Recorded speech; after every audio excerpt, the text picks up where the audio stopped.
Denne figur viser ændringer i kvindens menstruationscyklus.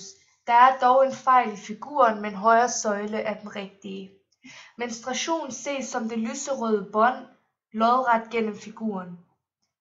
FSH starter modning i en af æggestokkene. Så starter produktion af østrogen også i æggestokkene.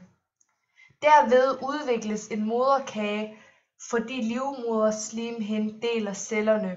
Der sendes besked til hjernen om at frigive LH, når der er produceret nok østrogen.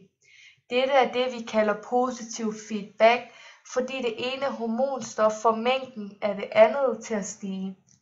LH giver besked til æggestokkene om at frigive det modne æg. Der sker altså en æggeløsning. Ægget omdannes til de gule lemmer, når de har forladt follikken. De gule lemmer producerer østrogen og progesteron. Og celledelingen i slimhinden fortsætter på grund af østrogenet.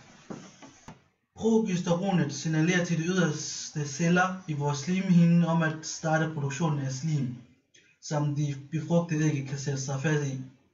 Mængden af progesteron stiger, så slimen i livmoderen er sej igen.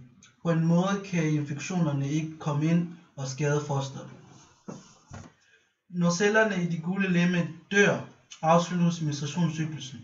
Derved sænkes mængden af østrogen og progesteron kraftigt, og på den måde kan slimhinden ikke vedholdes og afstødes. Blødninger opstår, fordi de inderste celler slipper forbindelse til livmoderen væggen, altså blodkar og er vokset op i slimhinden brister.